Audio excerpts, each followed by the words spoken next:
با مقصد ترغیب و تشویق طرز حیاتی سالم، عمومی‌گردانی ورزش در جامعه، جلب ساکنان به مشغولیت‌های تربیتی جسمانی و ورزشی و دریافت چهره‌های نوی فوتبال با ابتکار کمیته کار با جوانان و ورزش نزد حکومت جمهوری تاجیکستان، دستگیری مقامات اجرایی حکومت دولتی ولایت سوخت و ریاست کار با جوانان و ورزش ولایت در همکاری با فدراسیون فوتبال ولایت سوخت از 22 ایون تا 7 ایول در میدانچه ورزشی فدراسیون فوتبال ولایت سوخت واقع در شهر خوجند مسابقه ولایتی از روی نمود فوتبال خرد بین کارمندان تشکیلات و اداره و کارخانه مؤسسه‌های ولایت تشکیل و برگزار گردید. در این چهاربینی ورزشی دسته‌های ریاست کار با جوانان و ورزش ولایت سوخت، ریاست مالیه، کمیته اجرایی حزب خلق دموکراتیک تاجیکستان در ولایت سوخت، مرکز نظارت دولتی سانیتاری و اپیدمیولوژی ولایت، مقامات اجرایی حکومت دولتی ولایت سوخت، ریاست معارف، فیلیال دانشگاه سیاحی، دانشگاه دولتی خوجند به نام اکادمیک باباجان غفوروف، ریاست تندرستی و کمیته اداره زمینی ولایت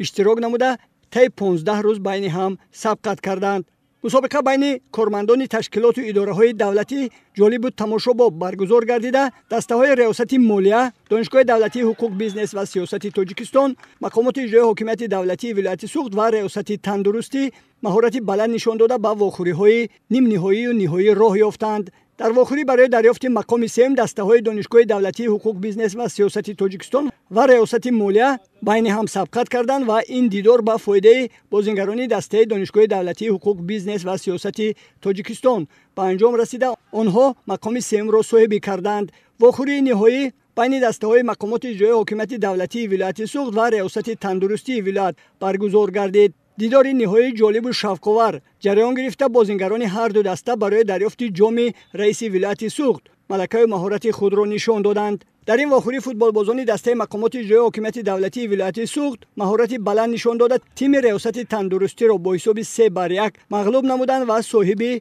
جام مسابقه شدند. در مراسم پوشیده شوی این چهاربینی ورزشی به غالبان و جایزه‌داران جام، مدال و افتخارنامه و تحفه‌های خاطروی رئیس ولایت سوخت رجب‌بای احمدزاده در فضای تنتنوی تقدیم کرده شدند. برگزاری مسابقه‌ها برای دریافت جام رئیس ولایت سوخت از روی دیگر نمودهای ورزش در شهر و ناحیه‌های ولایت به نقشه گرفته شده است. هدف از به راه ماندن این گونه چهاربینی‌ها این پیش از همه هوسمند نمودن کارمندان تشکیلات و مؤسسه‌ها و در مجموع ساکنان ولایت و جلب آنها به ورزش و طرز حیاتی سالم میباشد. دسته فوتبال مقامات اجرایی دولتی ولایت سوخت در فینال بازی با دسته ریاست تندرستی ولایت سوخت خوب آزمایی نموده پیروزی را به دست آوردیم. از فرصت مناسب استفاده برده به تشکیل کنندگان چهاربینی مذکور منتداری صمیمی خویش را میرسانم. محض همین چهاربینی ها باعث میگردد که ما خدمتچیان دولتی فارغ از کار برای ورزش تمرین نموده،